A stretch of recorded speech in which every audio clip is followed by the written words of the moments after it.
So we usually think of the Earth as being made up of hard rock. And that's true of the outer part of the Earth, which we call the lithosphere, or the rock part of the Earth. And that part of the Earth is actually floating on top of rock that flows like very slow molasses. And it's this lithosphere, this hard rock part of the Earth, that is divided up into a number of plates. For instance, North America is a plate. The Pacific Ocean is a plate. And where these plates move past each other as they float on this sort of slow molasses rock is where we tend to have a lot of earthquakes.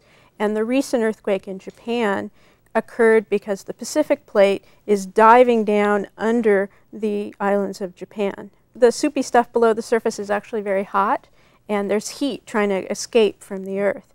And this heat then causes upwellings which push these plates apart away from each other, and then we end up with places, for instance, in the middle of the Atlantic Ocean where new crust, new lithosphere is being created. So in places like Iceland, for instance, where there's a lot of volcanoes, those volcanoes are making the new crust and pushing those two plates away from each other.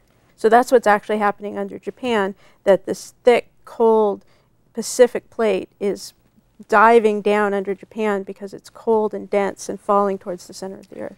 Most of the earthquake danger is concentrated near the plates, but there are actually large earthquakes that occur inside the plates. And a famous example of that are the New Madrid earthquakes that occurred near Memphis, Tennessee. So this is a map where we are looking at the probability of a magnitude 6.7 or greater earthquake in California. And a magnitude 6.7 is about the same size as the 1994 Northridge earthquake in LA, or a little smaller than the Loma Prieta earthquake here. This is focusing in on the San Francisco Bay Area, and we think that there's a 63% chance of a magnitude 6.7 or greater earthquake within the next 30 years. The third slide is a comparison of the shake. On the left is the shaking that we experienced in the 1989 Loma Prieta earthquake. For those of you who lived in the Bay Area back then, we all remember that that was quite a destructive earthquake.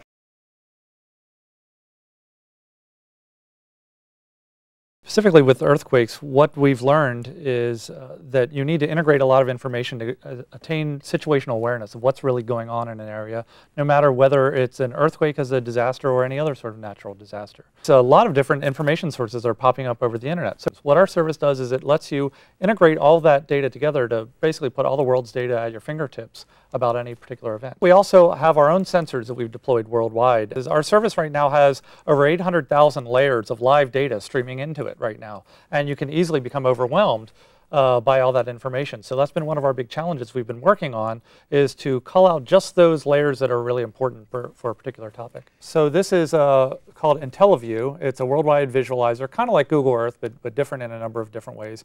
What I've brought up here is kind of a world overview, and first I thought I would take us to Japan. So this system right now is integrating online media information and all kinds of data about the situation that's occurred there. And as I turn on different layers, I can look at the affected areas within Japan and see the nuclear power plants that have been affected. In fact, let me even zoom in a little bit here. Is this all updated automatically in real time? Absolutely, updated live. Human intervention? Correct, without any human intervention. This is all updated. So this is live data coming in from the USGS feed. Live media reports also coming in related to the nuclear reactors there. Information about, from media sources also about the airport, YouTube videos, all kinds of information. So in this case, we've integrated just the affected locations. But what's also interesting is we have all of the Japanese shelters. So this is a rather large, what's called KML file, which is actually only available in Japanese. And unfortunately, I don't have the Japanese language pack here, so you can see this written in Japanese. But we do real-time translation of all of this data as well. So here, in this one portal, which anyone can go to, it's fukushimacrisis.org, you can zoom in and click on any location, and it'll tell you information about that shelter, and then integrate that together with other information that's going on. Now, how do people access this? Is this a free service that anybody can access anytime they want? Absolutely. So, well, that's what we do. We actually make this platform available to anyone for a good cause, basically. And that's what we want to do, is to really facilitate groups of people distributed perhaps around the globe to come together and work together to solve big problems.